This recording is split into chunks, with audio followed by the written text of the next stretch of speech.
Well, good evening. It is 7 o'clock. I'd like to call the September 11th, 2018 College Place City Council meeting to order. You can all please stand for a pledge of allegiance. I pledge allegiance to the flag of the United States of America and to the republic for which it stands, one nation, under God, indivisible, with liberty and justice for all.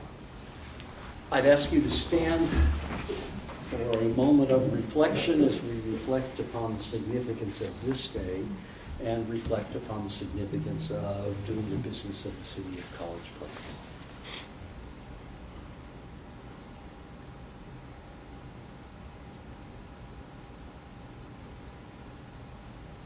Thank you all very much.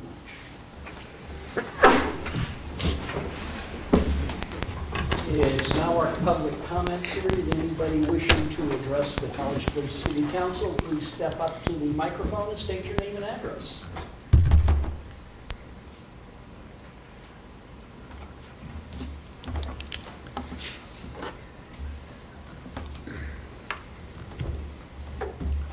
John Alley, Northeast Cedar Avenue, College Place, and I was looking at a city ordinance about trash cans on the street all week long. In my Ash Street and Cedar most of the time. Why are they there all week long? And the city ordinance says only 24 hours a day pickup. I complain. Thank you, sir. Anyone else wishing to address the College Place City Council, please step forward and state your name and address. Seeing none, before us is a consent agenda, approving this evening's agenda, approving the council minutes from August 28, 2018, and approving the confirmation of Mr. Espinoza to the Parks, Harbor, and Recreation Board, and Peyton Knopf to the Youth Advisory Commission, excusing the absence of Councilmembers Selby and Nyhagen and this consent agenda. I move we approve the consent agenda. I'll second. It's been moved by Mr. Dickerson, seconded by Ms. Sherman. All in favor, please signify by saying aye. Aye. Opposed, same sign. Motion passes unanimously. We do have a presentation this evening. It is the for the United States Constitution Week, whereas September 17, 2018 marks the 231st anniversary of the drafting of the Constitution of the United States of America by the Constitutional Convention, and whereas it is fitting and proper to accord official recognition to this magnificent document and its memorable anniversary, and to the patriotic celebrations which will commemorate the occasion, and whereas Public Law 915 guarantees the issuing of a proclamation each year by the President of the United States of America designating September 17th through 23rd as Constitution Week. Now, therefore, I, Harvey R. Crowder, by the virtue of authority vested in me as the Mayor of the City of College Place, do hereby proclaim the week of September 17th through 23rd as Constitution Week, and ask our citizens to reaffirm the ideals of the framers of the Constitution had in 1787 by vigilantly protecting the freedoms guaranteed to us through this guardian of our liberties, remembering that lost rights may never be regained.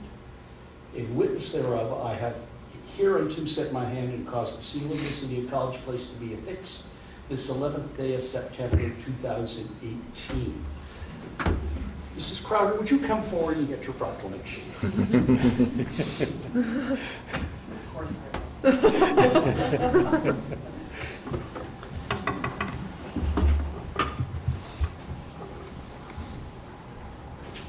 For truth in advertising, this is mine. It works. That's cute. Would you like to address the council? Well, oh dear, there's a microphone. Yeah. Get Thank you comfortable. all. This really is, it's just, it really hit me. This is September 11th, 17 years ago. Today changed our history. It just is, and it just seems like, it almost just makes me, I'm lost for words to accept this on this particular day. And thank you so much. And please, during not just the week of Constitution Week, but every day, remember the Constitution, read it, try and understand it. Better people than us are not able to understand it, but it is, I think, one of our most sacred documents in the United States. And you have a, thanks to the Daughters of the American Revolution chapter here in the Walla Walla Valley, a little bookmark with the preamble for you. And I have plenty more where those came from. Thank you again. Thanks, Chris. Thank you. Thank you, ma'am.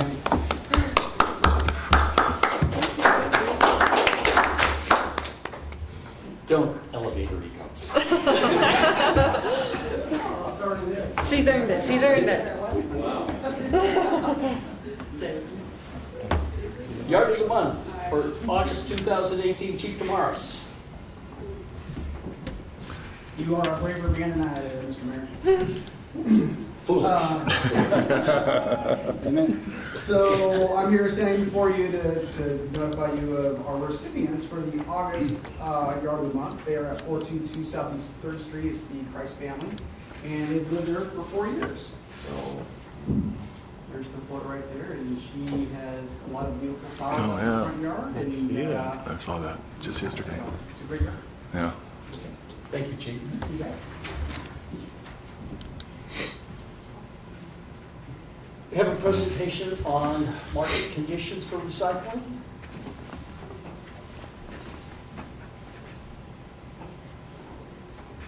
Mr. Mayor and council members, my name is Dave Atwell. I'm pricing manager of Basin Disposal. Derek normally comes to deliver these presentations, but he has personal business to attend to today, and he was able to rope me into it before I snuck out of the office. So, here I am. In summary, with the recycling market, it really hasn't stabilized yet. It is, from where we saw recycling a couple of years ago, it's still in a period of change. It really is stabilizing, but it's coming into a new normal. And the new normal, I guess on some levels, we really don't know what to do with that yet. So go to the next slide, please. Or, is this it? Oh, see what happens.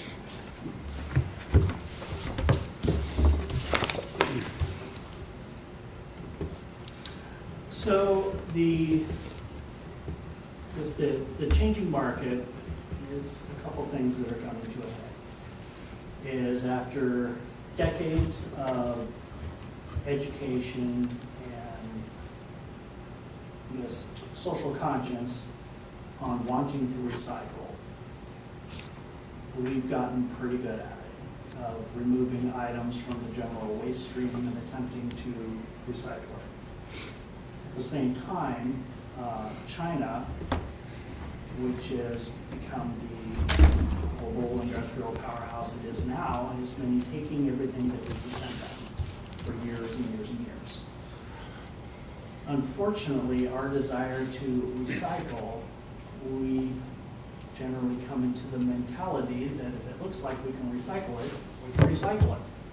And we put it into a recycle bin. Unfortunately, not all that we attempt to recycle can be used. And what this has done, it has essentially polluted the marketability of commingled commodities. So commingled commodities is last year in the recycle bins, when you take all of your recyclables and put them together in a bin, and in a single bin, the truck comes by, picks them all up in the same time and puts them in a big hopper. That would be, if you go to a drop box and you are separating cardboard from aluminum, well, that's not commingled, and there's a different market for that. If you have any questions, please feel free to jump in at any time. I'm kind of going over the notes of the presentation that was handed to me. So.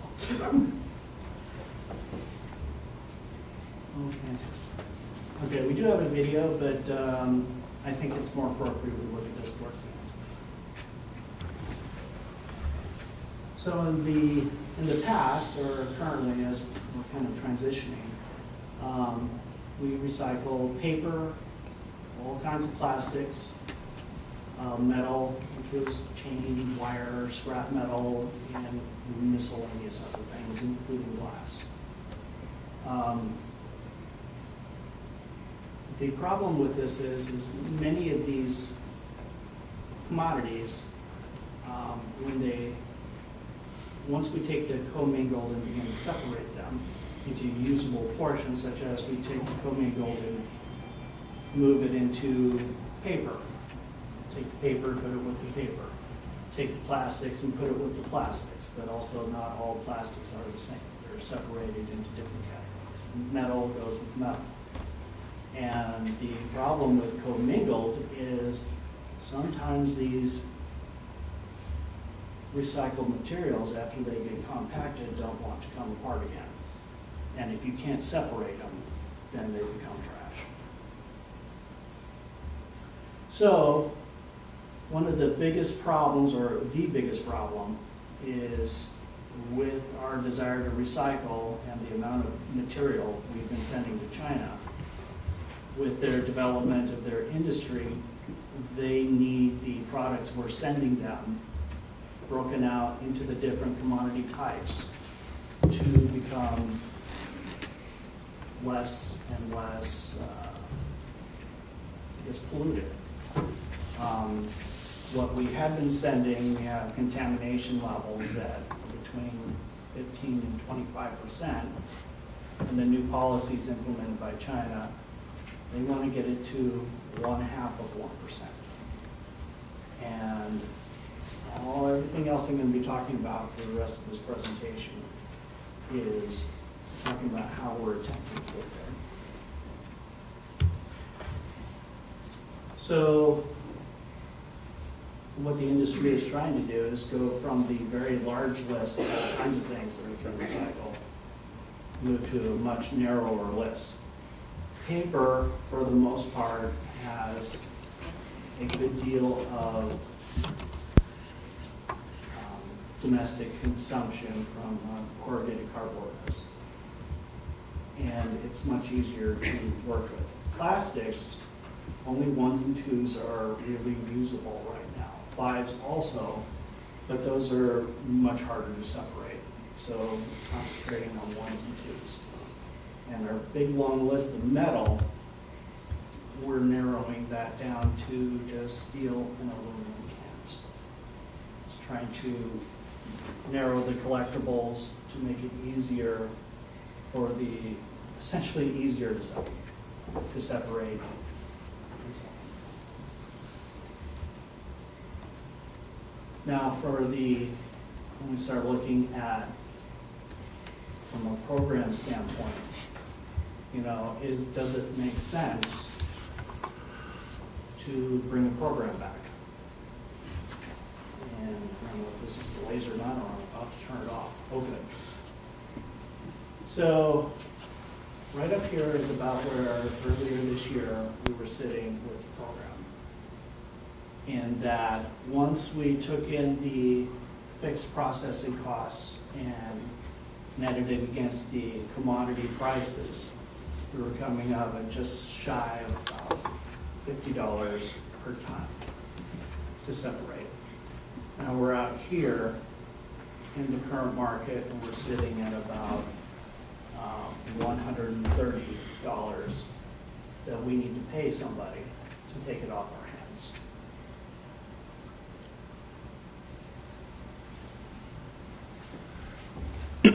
The changes in policy that China has implemented have been pretty much on the fast track. 5 years is not a lot of time.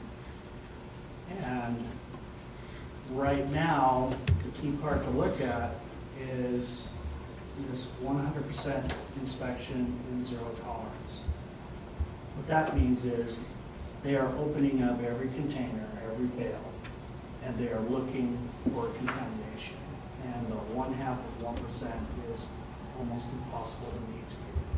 And what's happening is they don't take the shipment and put it into their landfills. What they do is they send it back across the ocean for us to put it in our landfills. Of course, whoever shipped it to them is going to be paying the bill for that. Most of your industry are not going to send the material to China with almost 100% certainty of rejection. So we're not sending it overseas anymore. And it's basically piling up on our shores.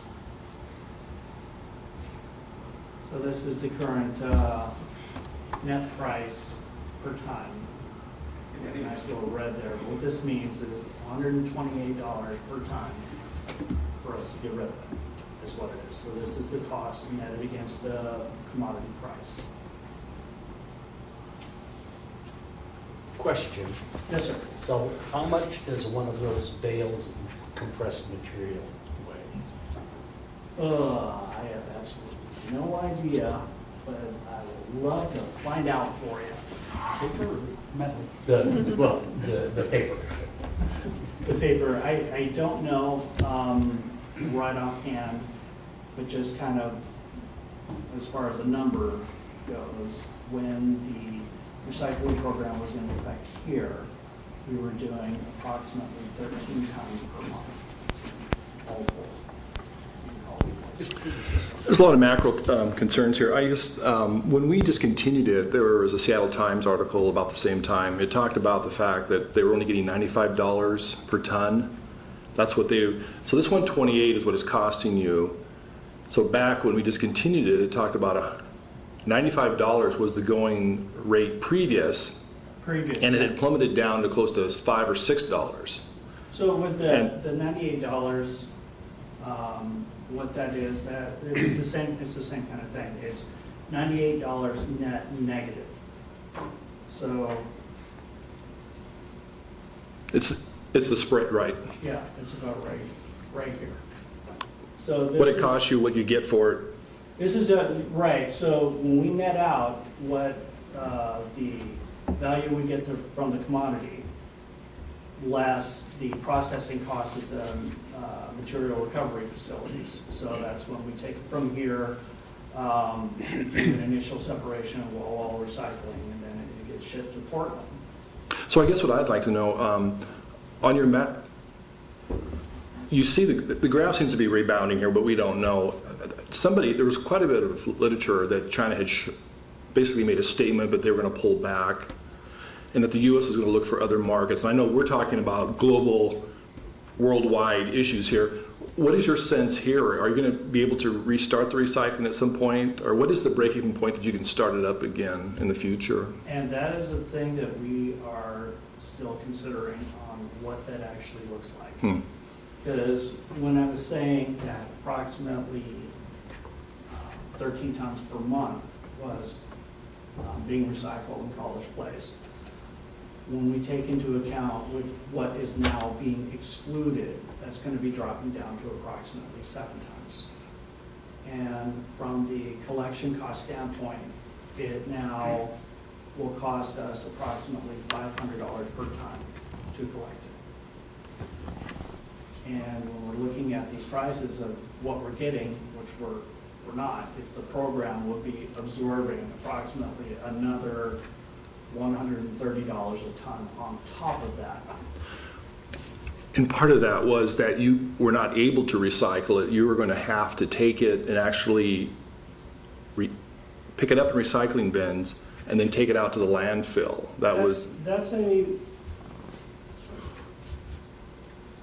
I'm not sure that would actually be done here. That is a decision. A landfill somewhere. But it gets to a very important point. If you are sending approximately 25% of your material is not able to be recycled, that 25% is now garbage. And we are taking that garbage and effectively sending it to Portland for them to recycle that component of it. So you think about, from an ecological standpoint, even though it's a relatively small amount, we're essentially taking our garbage, sending it to Portland, and then they're putting it on a truck and sending it back up the gorge and putting it in a landfill. So until we get much better at taking the contamination out as far upstream as possible, this really isn't an economics question. It's more a social justification. What does the community want to do? Basin recycling, basin disposal, like to be recycling, there's not a lot of it right now. We'd like to help you in whatever decision you make. From our point of view, though, it's not really an economics question. We can come up with something and put a price on it. But is it, it's just not at a good place right now. It's not stable. But I think I've got a video, and it'll make hopefully make much more sense showing it. In fact, with that little, expanding on that one, we might be a good time to do that. Put the video up. It's about 3.5 minutes. Recycling seems easy. Until it's not. Most of us, at some point, have thrown something in the recycling bin hoping it's recyclable. Oh, it's not? And if it's Sorry. not, It's got a great audio track Oh, too. because The you're on full videos screen. would really help. Probably escaped. Jerry? Jerry, fix it. I think it's behind, doesn't mean it. I think I got it. It escaped. Maybe. Where's my YouTube?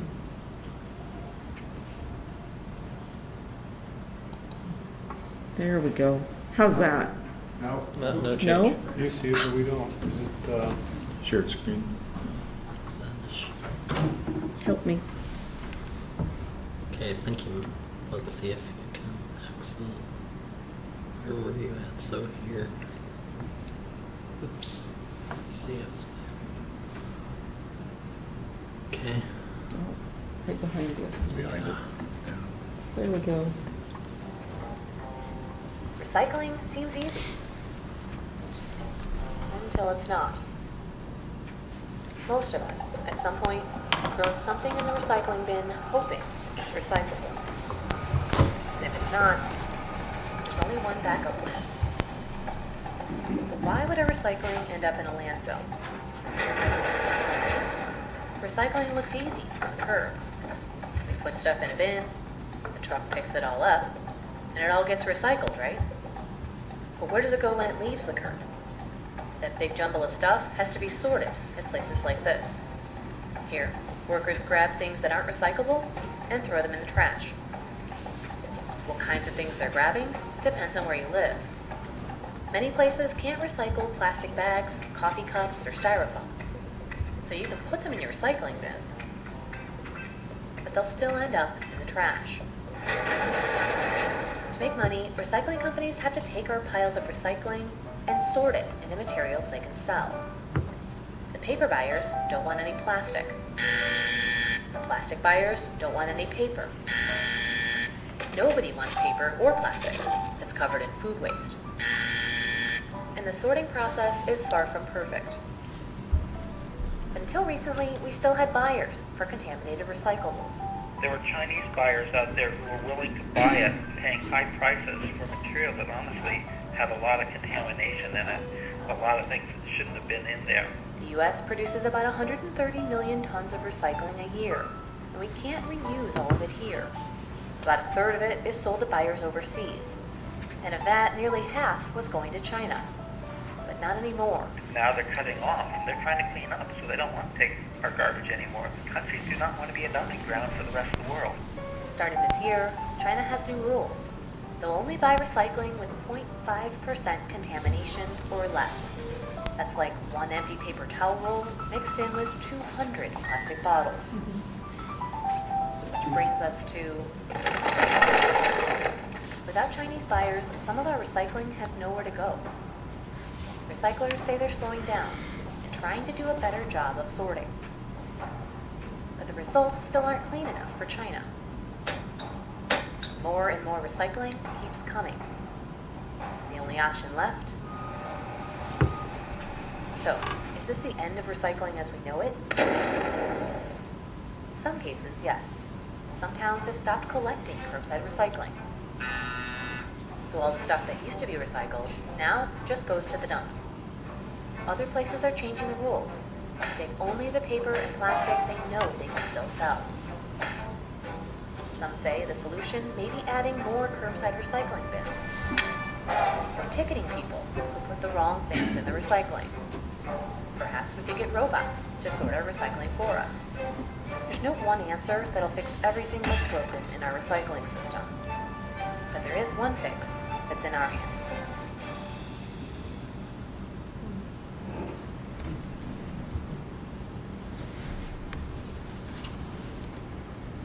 They were able to do in approximately 3.5 minutes what it took me about 20 minutes of ranting to state. So,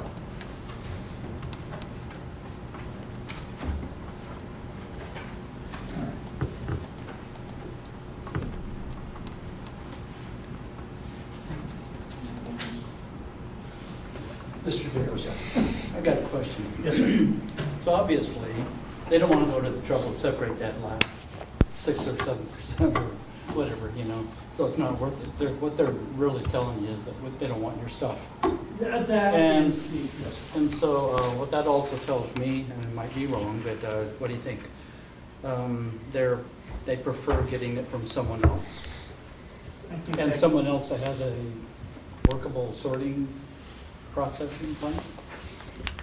I think some of this is also a political football, and you know, it's really difficult to interpret some of these things, but I think that what you're saying is, at the very least, partially true. It might be 100%.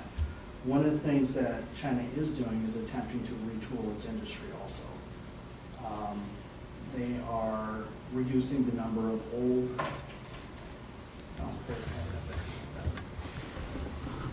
is they want to reduce the amount of old paper mills they have, which are, they cause a lot of pollution. Those are the mills that are taking a lot of this kind of recycled material, and with it, the contamination. And they want to be able to just use, relatively speaking, a few with much better quality material. Their market still needs this recycled material.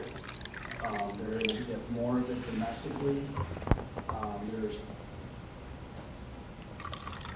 And it's really hard to say where the reset is going to be. So correct me if I'm wrong, what I think I hear you saying is you're willing to work with us if we want to do recycling, but it would cost you so much money you don't think we'd want to do it. Well, we're here to support whatever decision you would like. There are options. Commingled, as it has been done in the past, is probably not an option anymore. The level of contamination in it, it's really at the point we can't get it clean enough. It kind of goes back to the days where we would have some sort of curbside sorting, but then your labor's going up. We have to use different vehicles to be able to pick it up, and we just don't know what that capital cost would be. And you're right, it would be very expensive. Why don't you jump to the last slide? Last slide, you bet. Happy to do so. No, I guess I can do this one.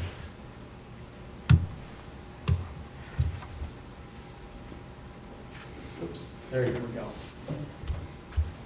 And this really,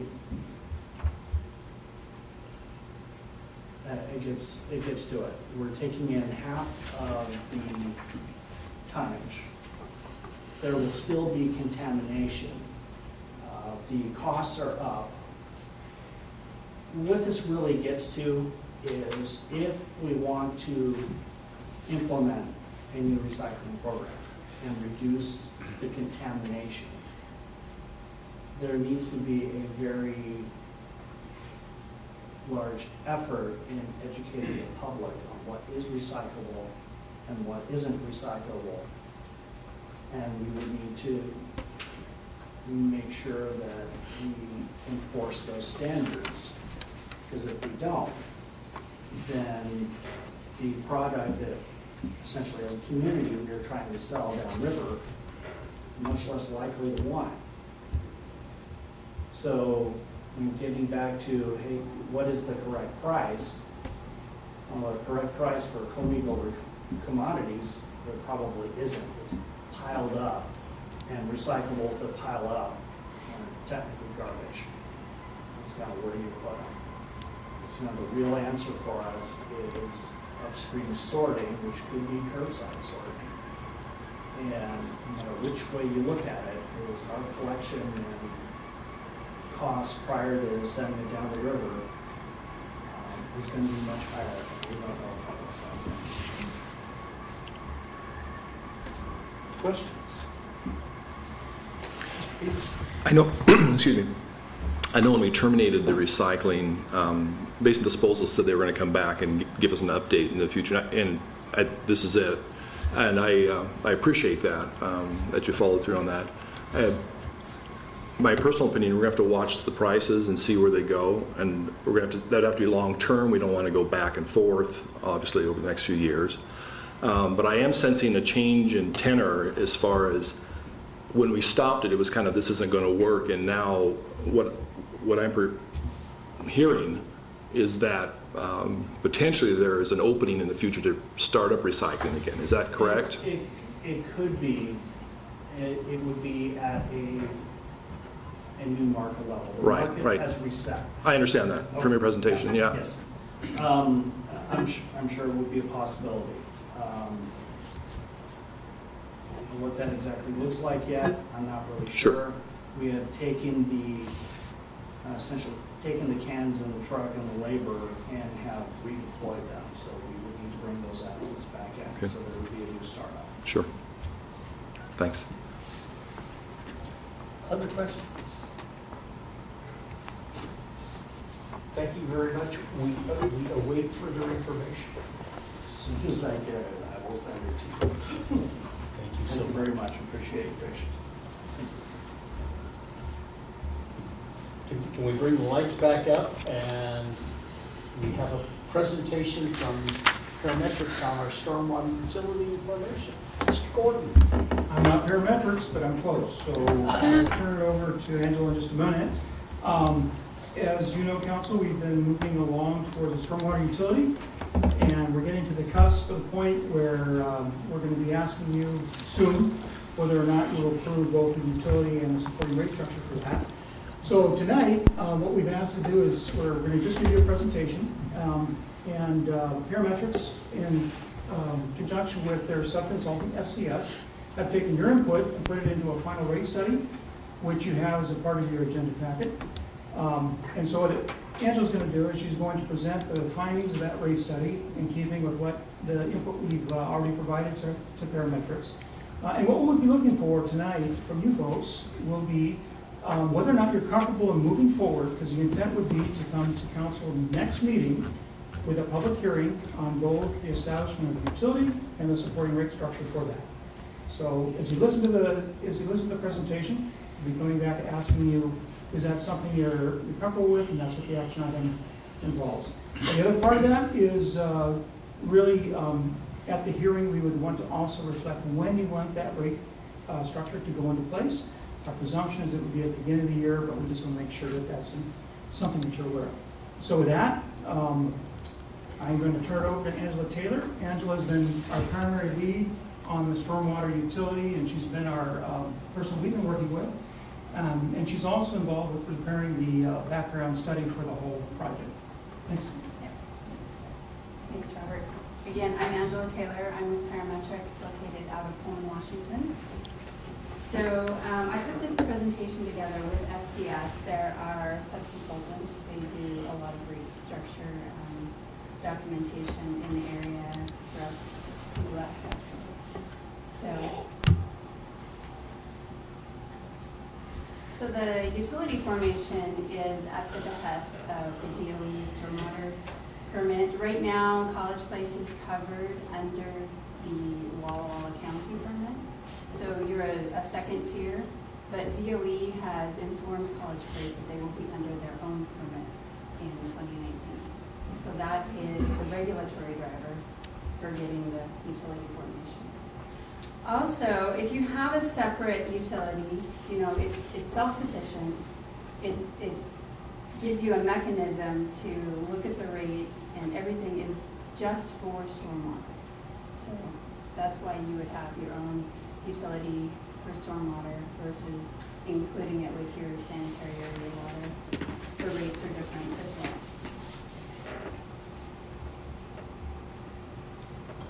So these are some of the permit requirements that will be on the 2019 permit. You can look at the current permit now. And under that permit, you have to have your stormwater management plan, which Parametrics is in the process of drafting now. You also have to do a public education and outreach program. So I'm working with Robert to develop some information that you would hand out as flyers, you know, videos, information on your website. Illicit discharge detection and elimination. We are working to determine a program for the city of College Place for that. But illicit discharge would be anything that's not stormwater related. So say you have a sanitary connection that's interesting, or you know, like a floor drain going into your storm drain system. Those would be considered illicit discharge, or a big spill at a fueling station. So there would be a program to look at those. Construction site stormwater, I mean, you have some of that in place already, but basically DOE wants you to look at construction projects within your city limits and make sure that they're abiding by the DOE requirements. Post-construction, that would be any new development, so you have to have a drainage report that covers the conveyance, the detention, the treatment of that stormwater as it comes through the development. That is regulated by the DOE Stormwater Management Manual for Eastern Washington, which the city has adopted as their guiding document. Municipal and operations maintenance, so that would be any of your city facilities, such as how you work with your parks department to put fertilizer and pesticide on your facilities, cleaning out catch basins. That's what's covered under there. The last two are added as an extra DOE requirement, TMDL compliance within Garrison Creek. They're requesting that the city of College Place have a minimum of 2 tests per year, and they want to see those results. And we're looking specifically for fecal coal. So dog waste would be a primary candidate.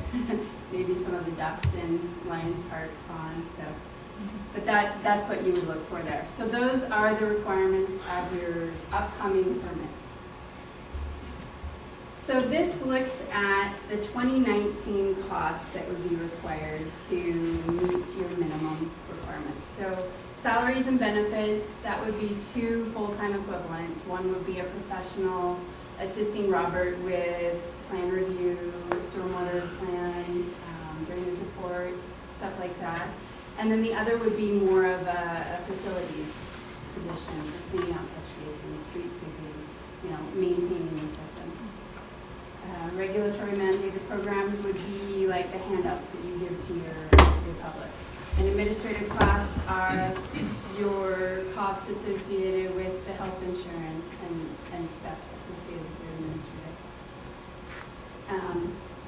Your taxes and contingency are just the added elements in there.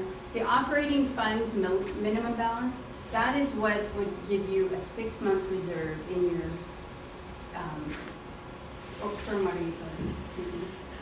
And then capital costs is 25% of what we've estimated for the 2019 costs. And I'll go into why it's only 25%.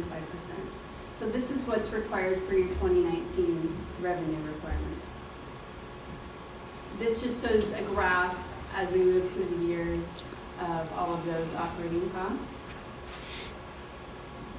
And I won't go into detail there. These are some of the capital costs that we've identified.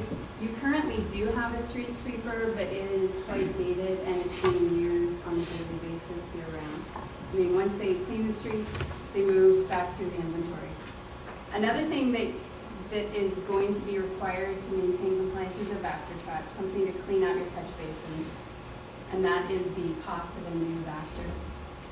A decant facility would be required for all of the waste that you do get from those catch basins and manholes.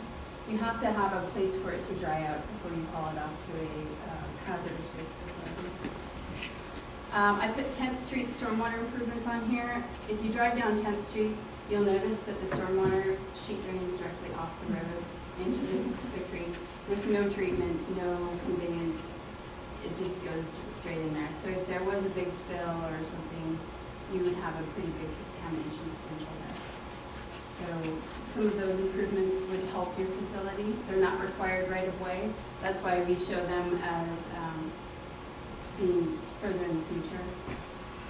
Point source loading improvements, that's any place where you have a direct outfall to the creek without any sort of treatment, which is pretty much the norm all along Stone Creek, Thompson Creek, Garrison Creek. You look at the catch basin, it's coming directly off the road into the creek. So that would be a way to provide some treatment prior to those outfalls. And then I've also been asked to look at possible regional facilities, and those would be located downstream, past the confluence of Thompson Creek and Garrison Creek. This would be a way to provide some stormwater treatment. And then Northeast C Street has been under capital improvements plan for the city for quite some time. So those are the capital costs, and this just shows them on a graph with their escalated dollar amount. So this is what we really wanted to talk about. Basically, to fund the stormwater utility at a bare minimum with only 25% of your capital costs, you would be required to charge each single-family residence $9.19 a month. So, and our single-family residence is our base equivalent service unit, so 3,500 square feet of impervious area. What we did is we sampled 152 random single-family units, and that is the average that we came up with. So it's equitable, it's easy for the city to track, and then any commercial, multifamily, industrial, they would be multiples of that 3,500. So they would get 919 times whatever their multiple of the 3,500 is. And then that would escalate 3% per year to keep up with inflation. You would also be looking at a mitigation credit. So the maximum credit per equivalent service unit would be $263. And that's just a way to provide your base utility costs, because obviously you can't get rid of everything. I mean, if somebody came in with 100% infiltration, they're still driving to and from their site on city roads that are then contributing to outfall potential pollution. So that's just an explanation there. So if we only covered our operating costs with no capital improvements, we would look at a $746 per month per ESU. If we funded the entire program, including all of those capital costs, you know, C Street, 10th Street, your decant facility, your vector truck, you're looking at about $1,375 a month. So we were requested to keep it below 10. So it's in keeping with, you know, the levels that the city of College Place felt comfortable bringing to your program. This is a graph that shows without covering the full extent, that's a dashed line. The rest would be the capital costs that we aren't able to cover. So the city would need to rely on grants to cover that additional, or they would just wait additional years to fund some of those capital projects. And that's what they're made up by grants. So basically, your stormwater utility will cover the maintenance and operations of upkeeping your system. You're going to be cleaning out your catch basins. When I was driving around today, there's a lot of your catch basins are pretty full of sediment and leaves, and it would be a way for your facilities group to just keep an eye on construction sites. I'm not saying that you would be the nannies of everyone, but it funds some of those operation costs. And then it also funds your administrative costs for doing the testing, the monitoring, the public outreach. So basically, that's all I have. It's just an overview of the workshops that we provided for the city, but it was a way to present it. Any questions? Questions from the table? Mr. Dickerson? So the fee is based on probably 2,500 residents? Yes, yeah, it's approximately 2,500 billion units. Is it possible to separate the fees between residential and commercial? And we do. We do that by the equivalent service unit. So each single family would get the 919, but then we go in and individually calculate, and we've already done a lot of this. Each commercial has, say they have 9,000 square feet. It would be a multiple of that 3,500. Yeah. Yeah. The capital costs, the street sweeper and the Vector truck, I think one of the original presentations, it talked about cleaner streets Yes. can offset costs or defer or mitigate costs downstream. How does that work? In other words, you've already invested in those capital objects, the two vehicles. How does that reduce our costs in the future by having those vehicles up and running? Well, say one of your pipes gets plugged, and maybe there's some in the sediment, trace metals and whatnot. Maybe it reacts with your CMP pipe, and then you need to replace the entire pipeline. So if you keep cleaner streets and cleaner pipes, it'll keep your costs down. Plus, it would reduce flooding, because anytime those things get plugged, you get flooding problems downstream or upstream. I was under the impression that was part of a monitoring process ongoing where you could get a reduction in the dollar outlays. That's not, you're talking about long range, Right. 10, 20 years out Yeah. cost savings then. Okay, thank you. Yeah. I was curious about the Vector truck. It's something that's going in, that's sucking stuff out of the pipe. Right. Is that expected to be, say,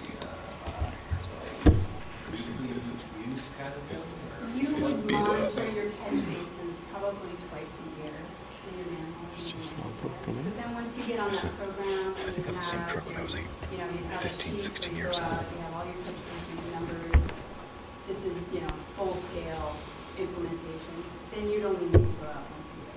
Just keep monitoring. It's just a way to keep everything clean, keep the sediments, because they attract metals. Then that gets into the stormwater downstream and then into the creeks and further on down. I guess I'm wondering if this could be just a terrible idea, but I mean, depending on the use of the truck, could there be some sort of shared agreement with another municipality? Well, and we've even talked about using it within College Place for the sanitary utility. So you could clean out some of your sanitary lines. Okay, so we don't have secondary use. Yeah. It would be, you would charge your sanitary utility a fee to use that. Mr. Dickerson? Somebody else. Other questions? Well, maybe I'll ask. Ask away. So you have 2 inspectors a year, and what are they inspecting? And is it possible they're looking at a dilution rate or what? Yeah, and that is one thing that I proposed, is you get an upstream baseline where Garrison Creek comes in from Walla Walla. So you have your city of Walla Walla, you know it's coming in, then you test just downstream of that, and then right before it leaves the city limits, you also have a baseline there. So there's a way to monitor. And then we can pinpoint, in the upcoming years, if we don't have high TMDL readings or people qualifying readings, maybe go to another area where we think there might be some. And this is only areas that you control. So where it meanders through private properties, you're not required to test there. That's an interesting thing for college kids. Other questions? Robert? Mr. Gordon? I just want to thank Angela, but I also want to volunteer just a couple of comments to reinforce that the reason we're doing this is we want to be environmentally sensitive, but we also want to protect ourselves. And there's really two sources that we have to be concerned about, risk for the city. One is fines from the EPA at about $25,000 a day adds up to, I don't know, you can do the math, it's several million a year if you ignore this, and they've been known to actually levy those fines.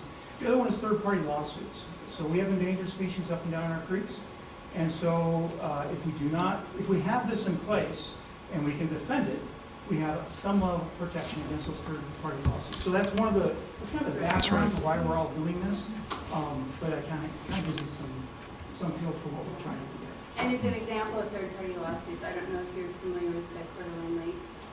There was a big ITD project that put a bunch of sediment in the lake. There was a lawyer that lived at that location, and he saw all the sediment coming into the lake and filed a lawsuit. So there was a memorandum of understanding between ITD and the EPA for keeping the sediment at bay. They weren't allowed to do construction projects part of the year. Anyway. Mr. Nicholson? Yeah. Some of these creeks, like you mentioned Thompson, some of these creeks disappear underground for quite a ways. You don't know where they came from and where they're coming out. Right. And so what's the rule on covering up streams? Well, it's considered waters of the state. So I would say that the new rules would not allow such things to happen unless it's thoroughly studied. So some of the stuff that you see in College Place would not be. I don't know the specific rules.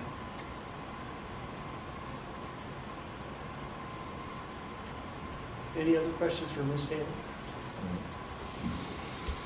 Thank you. Thank you so very much. Mr. Rizzi?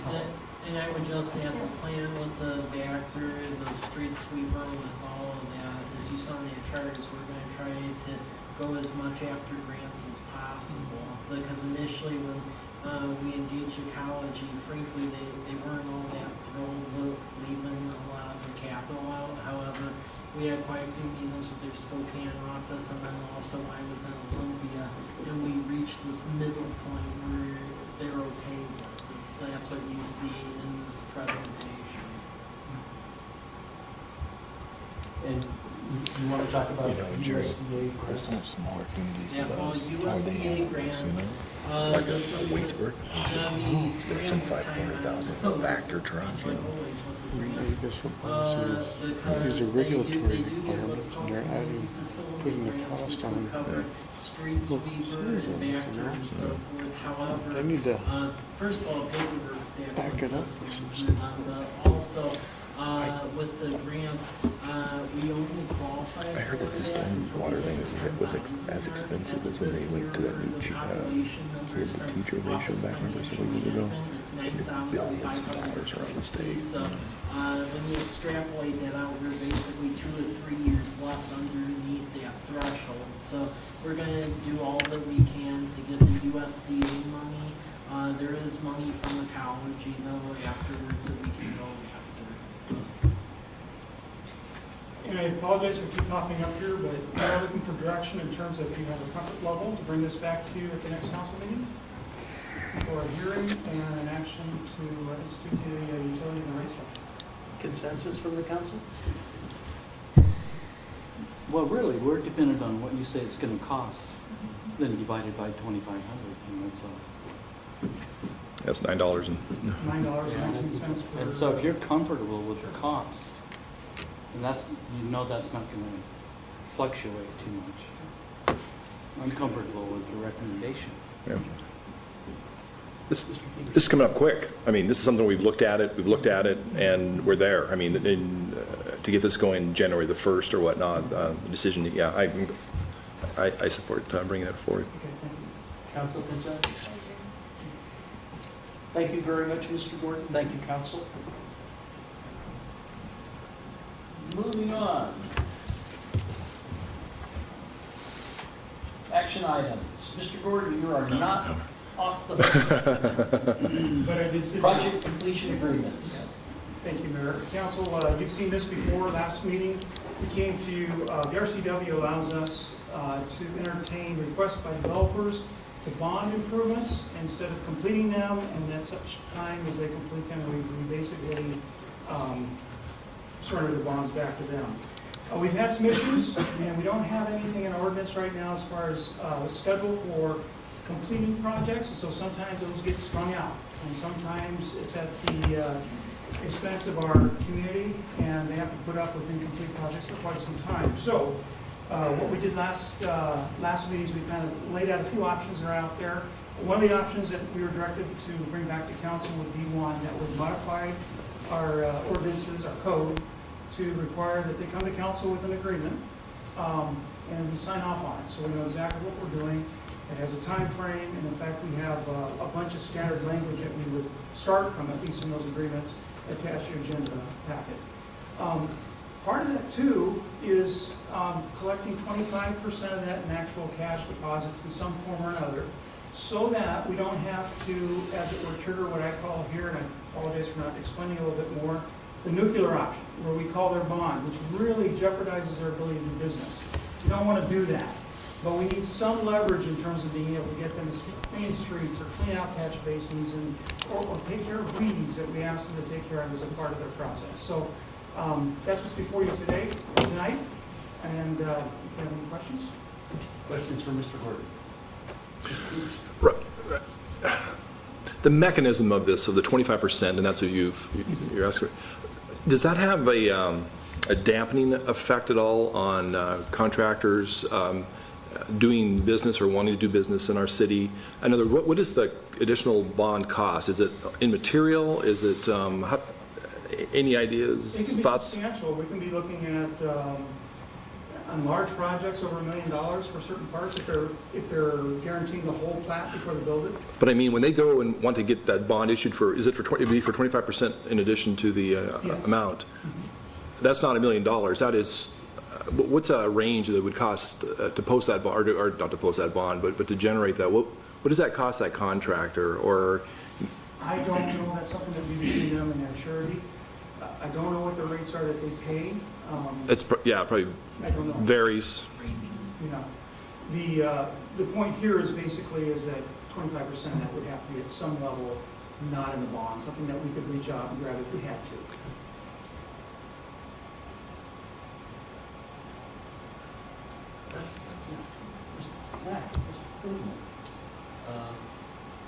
Does the city of Walla Walla do anything similarly, or do they have kind of their own strategy? They typically write agreements with them in terms of requiring what they need. I think it's a case-by-case basis, some of what we've done.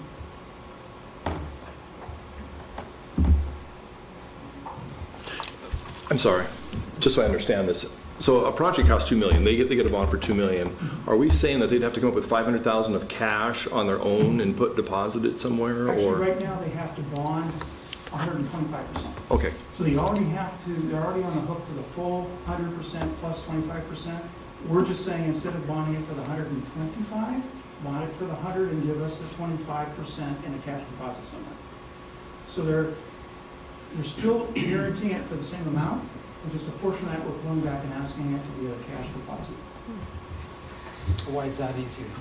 Because if let's say for example, they're not cleaning the streets, something nuisance level, or they got weeds all over, we're getting complaints, we can't get them to respond because, by the way, we're not ready for final plat, drags on months and months, we have one option.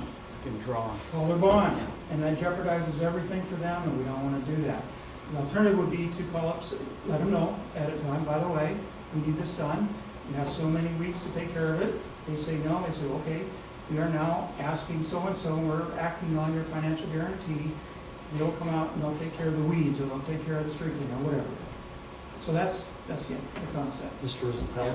And I would just add, this allows another option I would use, like the nuclear football option, which is we'll just pull out of the bond, in which case you're basically inflicting lasting damage on the asset development because that changes essentially the breathing structure from which they're able to pull bonds in the future. So this allows a secondary option, because that's always that line we've been having trouble following, because sure we can call bond, but then you're going to be inflicting damage, and then that impacts the future development of the subdivision. So this is another option at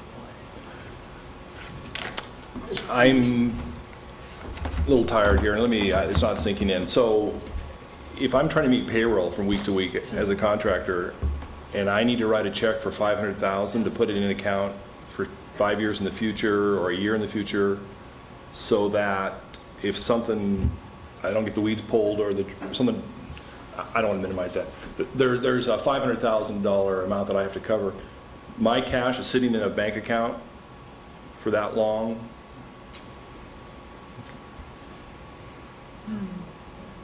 That does a couple of things. The agreement means that I need to come to council, right?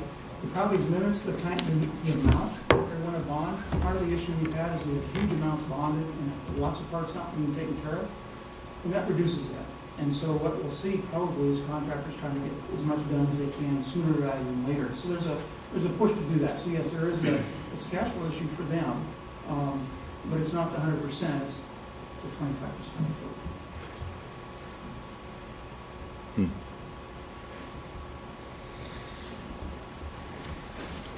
Mr. Clayton?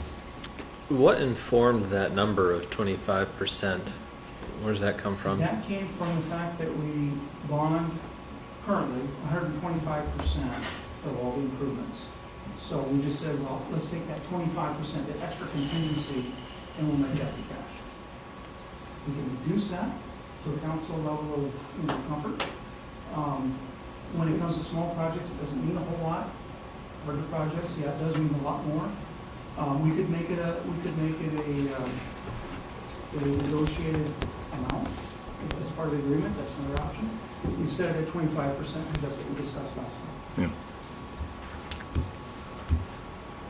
Well, I think what we need to know is, on an average project, commercial project, let's say, or a development project, I don't know which one to pick for an example, but on an average size development, what's it going to cost the developer to come up with that 25%?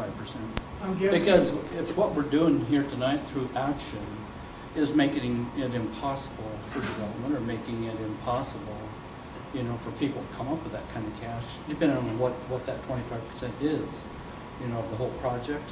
Is that what you're doing in it? Right, it's what's left on the project. That's what they're bonding, is the part that's not complete. So let's say it's commercial development, let's say it's $20,000 left of an improvement, say it's a stormwater swale or maybe a light or something. 125% would be $25,000. And $5,000 would be the cash deposit. And what size development are you talking about? Well, that would be for a small commercial project that has, I'm thinking of more recently, like Connors Carpet or something, where they had some items left over, haven't completed. In Homestead's case, they may go to full plat, ask for full plat right away. That means all $1.5 million, $2 million of improvements they may want to bond. And so then you have to take that 25% from that, which is a substantial amount.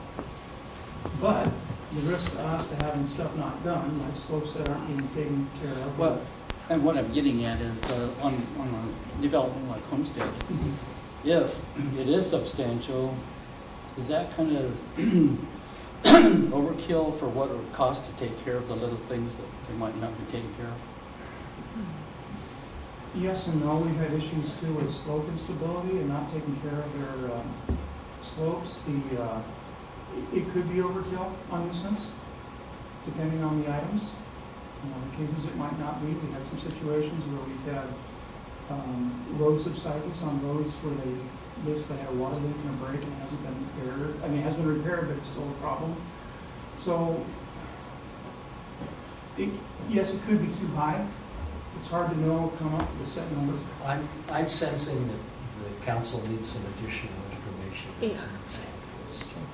Yeah. Is that, so I think this is a topic, would you be comfortable bringing it back to a workshop? And just one more question. Is there an example of an existing problem that's driving this? Sure. We have, for example, Hayden Homes, homestead development. We've been requesting on previous phases weed abatement, taking care of storm swales for literally years. Hasn't happened. It's happened some, a little bit, but never to the level at which it needs to be done. And again, we have no option. I mean, we could pull them if we don't want to pull them, the option on it. How do you separate that from the nuisance ordinances?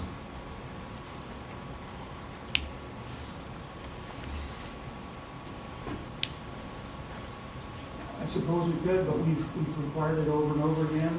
Yes, we could serve, we have not been effective in getting them to clean things up.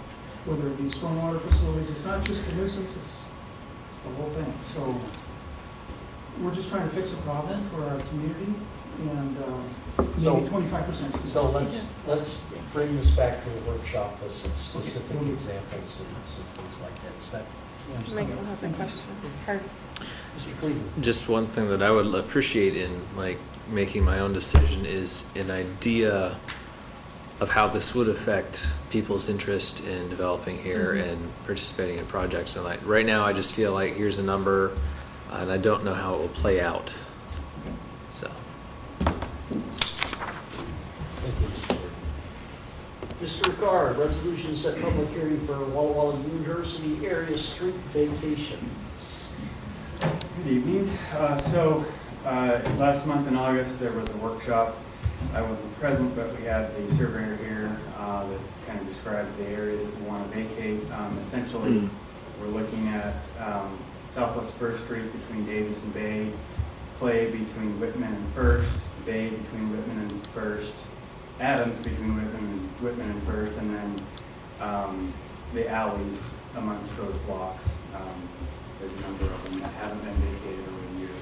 So the RCWs require that you pass a resolution setting a hearing date for the public to participate in this vacation process. So we're proposing that be set for September 25th, 2018. One other thing I should note is that the original plan was to vacate Southeast 3rd between College Avenue and Birch, and that is not, the university has requested that not be included in that. The resolution that you're passing, or being asked to pass tonight, reflects that change, and that was the last minute change that we made today. I think that covers that. We do have some maps if you're confused about what we're vacating. It's over the years, before we were incorporated, the county did a number of vacations dating back to the late 1800s. And then there was some vacations that were, those ones were not known for a number of years. We just recently discovered through the process by our surveyor doing research in the county. And so it's very interesting to see the history of a portion of Bay there just north of 4th Street, which the maps are not rotated correctly, but between block 16 and 17, we have been under the assumption for probably as long as Paul's been here, that it was a city street, and we vacated it at some point prior to Paul's tenure here. So even a portion of that 3rd Street in that area, there's a building over, so there's a whole lot of things. So this just needs to happen. So we're excited that the university's on board. I'm sorry, I've rambled on long enough. Questions for Mr. Clayton? I was just a little bit curious if you could talk a little bit more about what the university's reasoning was behind not vacating 3rd Street. I would have thought they would have liked that idea for extended parking. Well, I wasn't involved in those conversations. We received an email from Steve Rose that I don't believe anybody here at the city was involved in the final discussions about what to accept and what not. But I personally, I for one think that it's a good idea to leave that open because I believe the public school district uses that as part of their bus route to the elementary school. But we can always come back at a later date, and if the university desires to have it and the council sees fit to get rid of it. I'll make a motion to approve resolution number 18-030, which sets a public hearing date of September 25th, 2018 at 7 p.m. to consider the vacation of the public right-of-ways described in the resolution. Second. I believe it was moved by Ms. Sherman, seconded by Mr. Bobbitt. Any further discussion? Mr. Dickerson? That minus the change in wording. Correct. The resolution, we called out that last step because I think. And this is just for the public hearing? Yes. Yeah. Any further discussion? Seeing none, all in favor, please signify by saying aye. Aye. Opposed, same sign. Motion passes unanimously. Thank you very much, Mr. Ricard. It looks like contract amendment number 1 for professional planning services with T.R. Dorn and Associates. So we have a current contract with Mr. Dorn to update our comprehensive plan and development rates. The process of getting through the county's urban growth amendment, our UGA expansion, has proven to take quite a bit longer and more resources from the rest of the comprehensive plan. And so, in fact, we still don't have any final decisions on our UGA application proposals. Nor do we even know when they're going to hold hearings on those. But that being said, we have come to the end of the funds that were available in our original contract. Mr.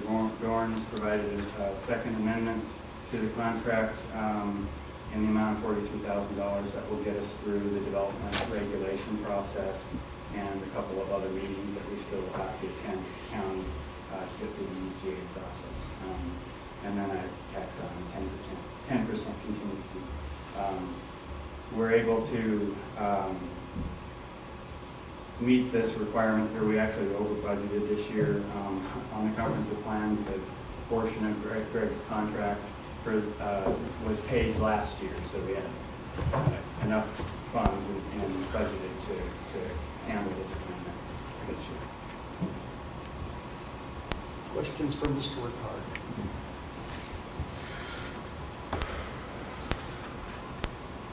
Mr. Peterson?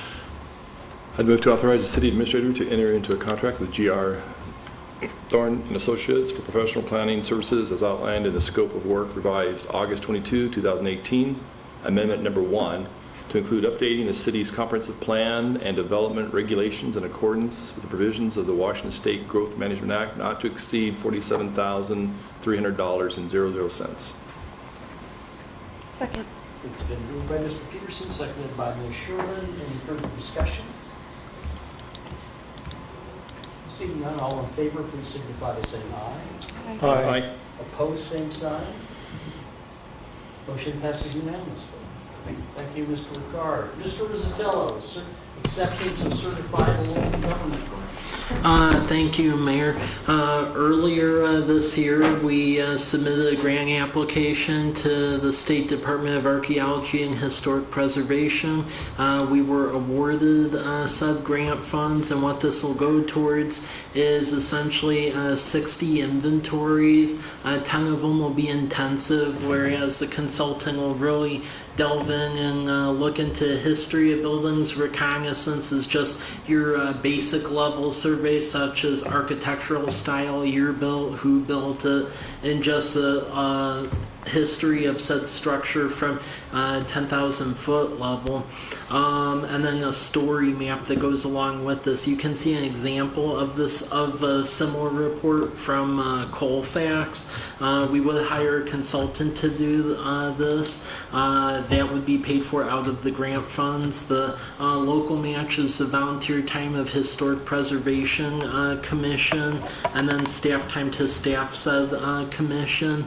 And then these forms are also very helpful because as residents decide in the future, let's say they want to be on a local or state or federal historic inventory and obtain the special property tax valuation, they would have to go out and fill out these forms themselves. These are already pre-done forms done by the consultant, so you literally just turn it in.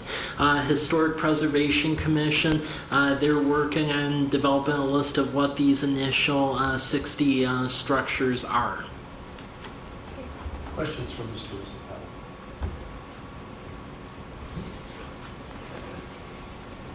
Is there a motion? I will motion to authorize city administrator to sign the certified local government grant agreement. Second.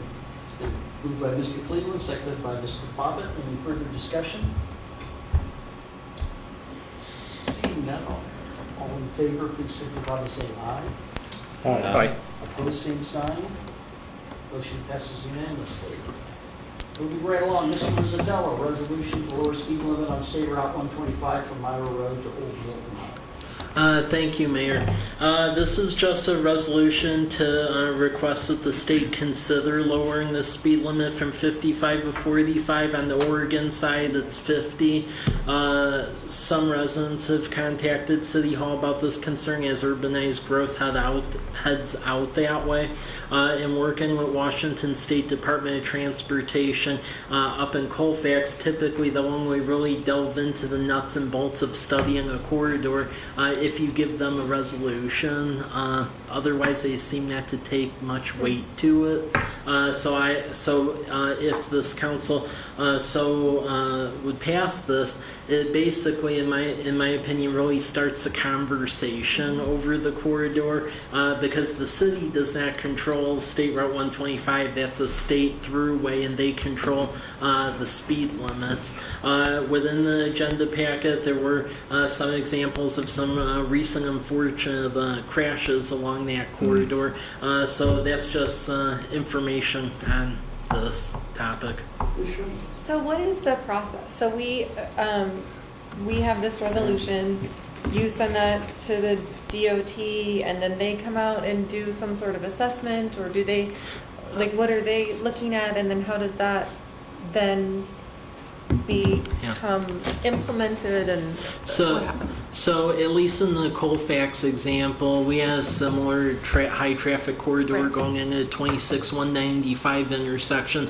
They'll look at crash data, traffic counts, recent incidents that they're aware of, and then if it arises to a certain level, and they have levels set out for every region and every level of road, then they'll do a more in-depth traffic study. And in the case of the Colfax example, we filed a similar resolution about 2 months into my tenure there, and then they finally did some traffic speed limit adjustments about 2 years afterwards. So it isn't that they do it right away, it's the start of it. Mr. Dickerson.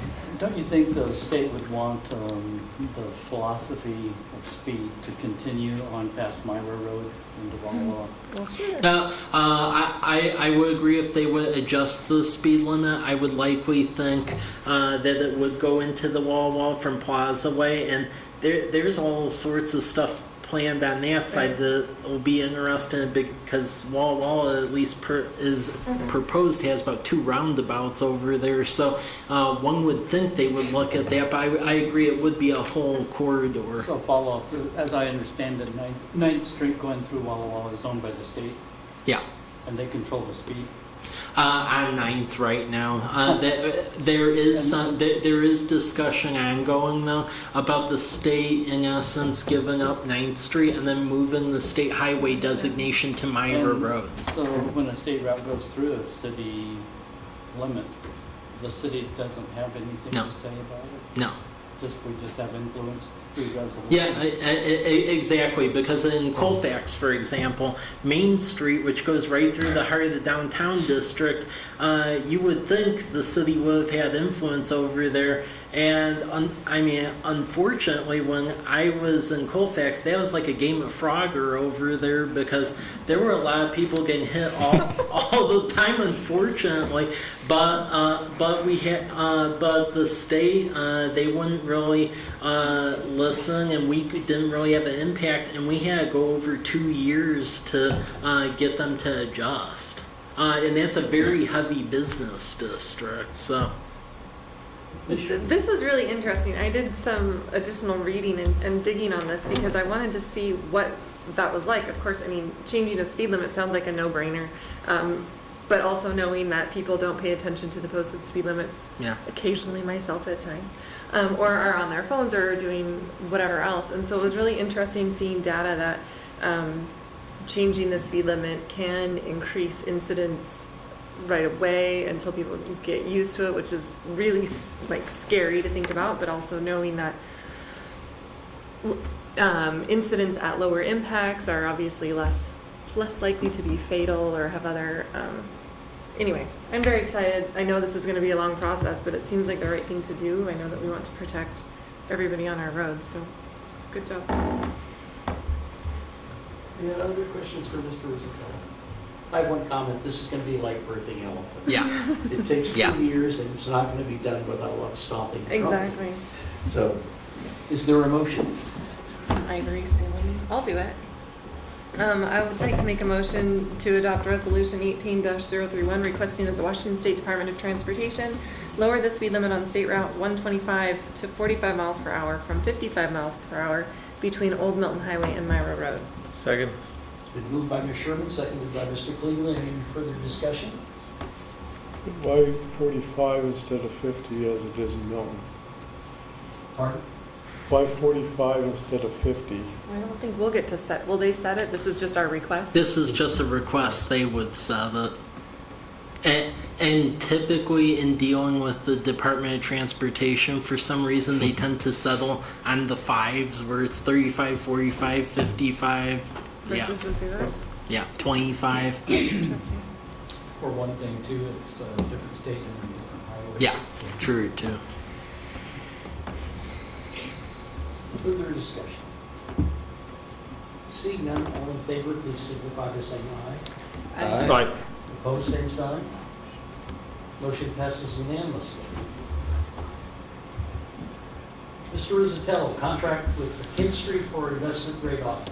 Okay, this went before council a month ago. However, in talks with the State Department of Commerce, which controls that grant application we were pursuing, they have their own built-in procurement process now that trumps our financial policies. So because of the low dollar value of this investment grade audit per our financial policies, we did the informal quotes, and then that was the chosen bidder in Colfax that worked in the past. However, they changed that this go around, and they actually wanted a whole formal request for proposal process. So we did that, and there were 2 bidders on that. McKinstry was chosen. There were grades for that. There still is enough time to go after essentially the solar grant should the investment grade audit pan out. So this is basically reloving that. So that way we still qualify for the state grant. So yeah, we redid the formal request for proposal and the whole process because they changed the background. So Questions for Mr. Rizzatello?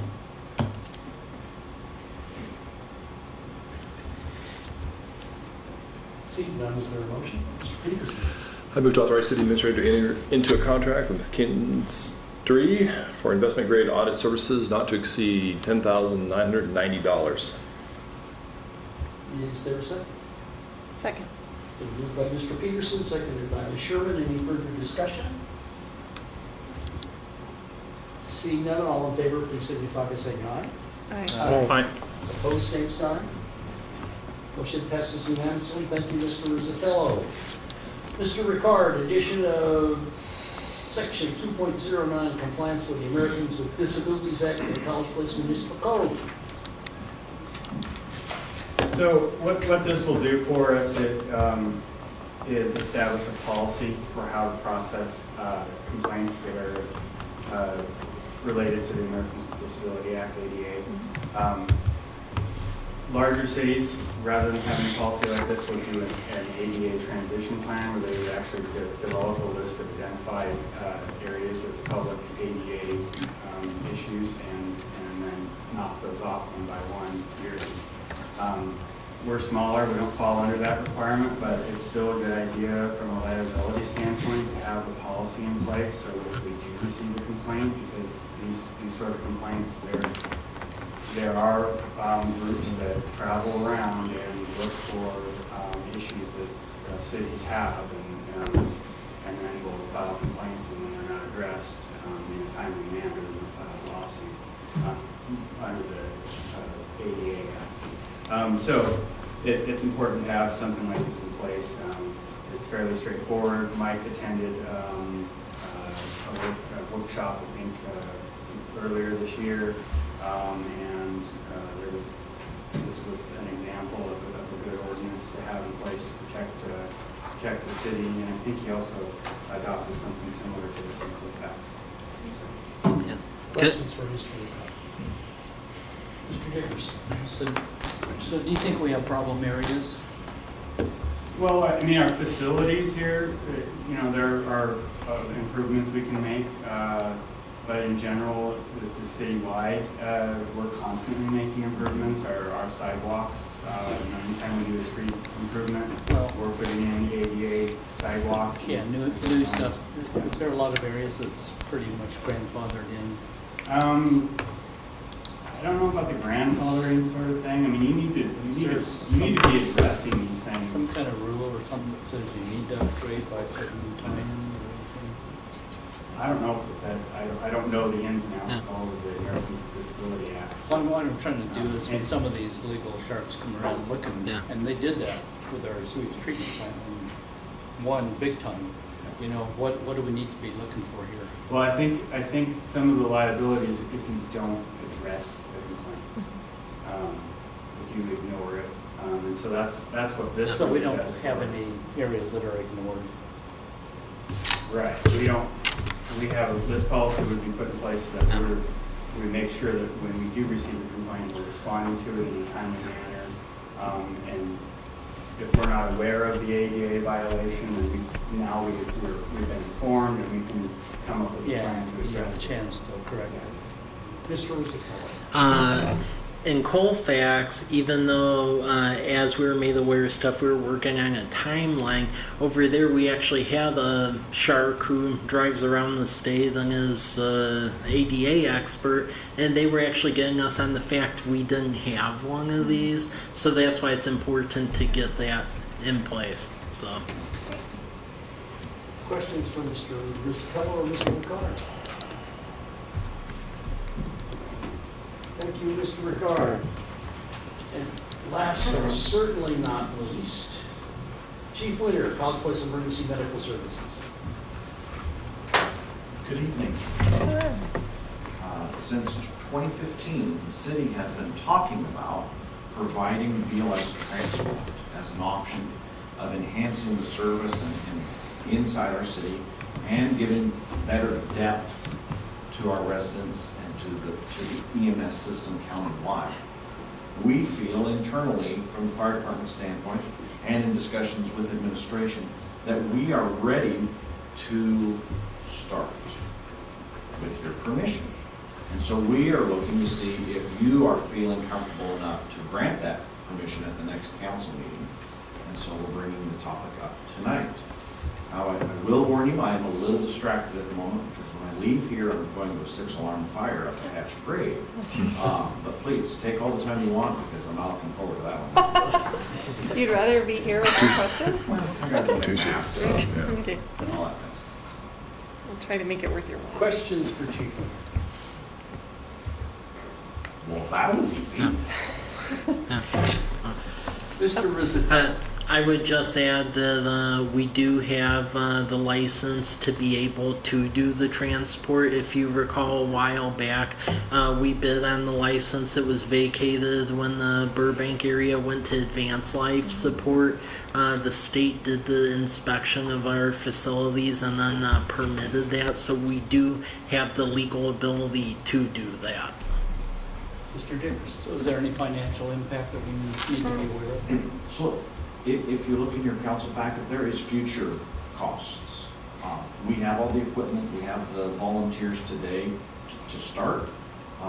We'll have to, replace things as they go. We bought used ambulances. They're not going to run forever, and those will need to be replaced with better as we start putting miles on vehicles that are 15 years old when we bought them.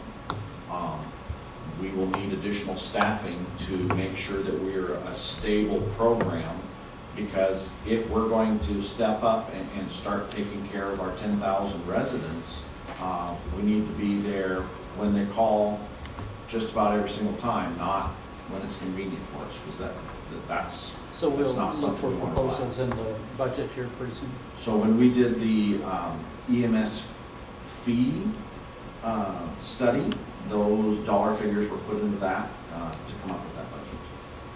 So that has been proposed for the future. When you guys vote on that, that's when that will come into place. But it has been studied and all those things. Is there a detailed analysis? Because to get to the point,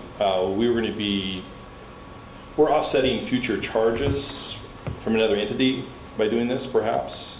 So, as you will recall, we were approached to help balance another entity's budget because it's costing them money to provide service within our community.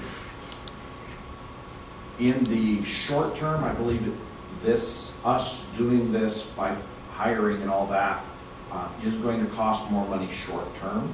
I believe long term it will help control costs. We may still have to pay. We will pay less because they're coming here less.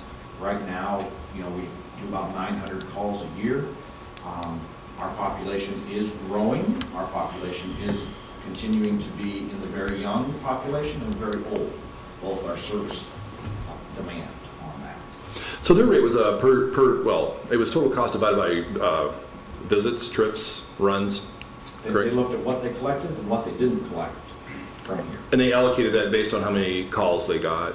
And so, you just alluded to that. There's nothing to say that they would not increase it in the future outside of this, but there'd have to be a rationale of the total cost and how it's being allocated. Yeah, so currently how we receive calls through dispatch, it goes through a vetted criteria called the King County Protocols. It comes out of King County.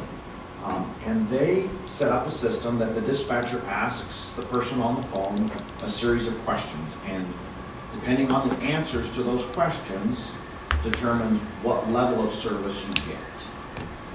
A stub toe might get here's a phone number to call a nurse to figure out what to do with your stub toe. Having someone come and transport you may not be the appropriate level of care.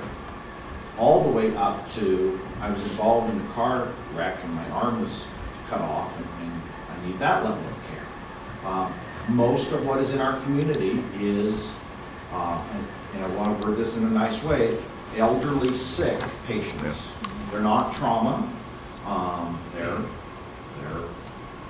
sick, heart attacks, flu, those things. I jokingly say if we hired bodybuilders and social workers, we could handle all the calls. We just pick them up and back in bed. But the customer or the patient wants to go to the hospital and be evaluated, and they come back after waiting in the ER. Mr. Cleveland? A little bit curious here. If, say, this did get brought to council and we did pass it, when would the implementation for the charging of the fees begin? Would that be pretty much immediately? Would that be at the start of 2019? So that would happen sometime this fall. Sometime this fall. I've been in contact with company that we would send all of our documentation to. They are experts at getting reimbursement. If you can imagine the federal government being very complicated, you don't have to imagine very hard. Medicaid, Medicare is very complicated. There is no way an entity our size would ever keep an employee that was an expert in Medicaid and Medicare reimbursement.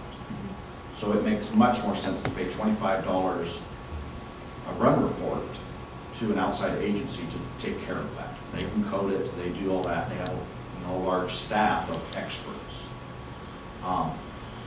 We have to fill out that paperwork and get that process, and that is going to take, depending on how fast I can get signatures and bank accounts and all that set up, it's going to take some time, 30 to 60 days. But as soon as possible, we'd create the utility and start charging after that kind of paperwork. I think the mayor had Well, some ideas. we're not talking about the utility. Correct. No. Oh. This, what we're talking about right now is beginning the process of providing emergency medical services from point of pickup to definitive medical care. At some point in time, we're going to have to take a look at, is a utility necessary to support that operation? And as the operation grows, how do we, you saw the range in that draft report from FCS on anything from $4 a month for a household to $100 a bed for a long-term care facility. Someplace in there is the right answer, but what we're talking about here is trying to scope out what the financial impact is, and then being able to look at, because the financial impacts were based upon adding staff.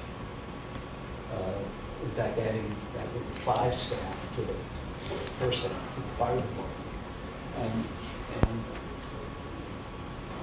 it's not our intention to hire 4 people. First of all, we couldn't do it if we wanted to, but it's not our intention to add 4 right away and then build up. We need to understand the impact of the workload that goes along with it. We know that we can provide adequate care. The longer term question is can we provide adequate care with our current staff and our current set of volunteers, or do we need to add additional paid staff? And what's the impact on that? And what's the impact on our volunteers? The City of Walla-Walla's emergency medical services, their fire department is all paid employees. They do an absolutely fabulous job, but it's very expensive because all the responders are paramedics. We have very little need for paramedic kind of response, but we don't understand that what will only happen is we look at the experiences to say, here's what we're doing, here's how it's working. We're essentially talking about 3 ambulance runs a day. Some days that'll be nil. Some days it'll look really bad and we may have 5, 6. Classically, our heaviest response are around our long-term care facilities. So those, and that's all going to be wrapped up as we get a better experience. Right now we have statistics. And just remind everybody there are 3 kinds of lies. There are lies, damn lies, and statistics. And we need to have some hands-on experience before we really make decisions about how this is going to work and what's the best service for our citizens. And from service delivery, my concern is not the first call, it's the overlapping call. How do I get the second unit out? In talking with our neighbors, they want, if we get going, they want to come on the 3rd, or if it's an ALS call, they want us to take care of the first and the second. And that is happening about 120 times a year. So 10 times a month we have overlapping calls. That is a concern at our current staff. As a side note, I did send you out a copy of the minutes from the EMS study that's been ongoing, fostered by the county. I think you're going to see looks at how fire services and emergency medical services are delivered over time, and what's the right thing to do with this region that encompasses the Walla Walla Valley. So we have really one combined urban and rural area serviced by 3 different fire services and emergency medical service providers. And the concepts on how that's being delivered now are being looked at to say what's the best thing for us as a whole in total, rather than individual fire districts or cities. Mr. Peters? So bottom line, you guys are going out on these calls currently. So this is not, I need to realign my thinking sometimes on this. It's not like we're hiring additional staff or buying vehicles. We're trying to do this. You are currently doing this. It's the ability to transport. We understand that you have that. We're adding 4 miles. Yeah, and so it's not an earth-moving event necessarily. And to get collections going forward for some of those would then offset from a status quo right now to what you may need in the future as far as additional staff, additional vehicles. Because right now, are you billing for anything? No. So we don't know what that looks like, and time will tell. But we're not going from 0 to 100 right now. We're at 45. I think. I think we're about 75. I got it. That was funny. Okay. The only thing we're not doing is putting someone in the back Yeah. of an ambulance Yeah. and driving maybe 4 miles. Yeah. Good. So that's, yes, continue to move forward and bring something back next time? I like the idea. I support it. Consensus? Thank you very much, Chief. That ends our formal agenda. Is there any other business to bring before the council? Seeing none, is there a motion to adjourn? So moved. Moved by Mr. Cleveland. Is there a second? Second. And second by Ms. Sherman. We are adjourned.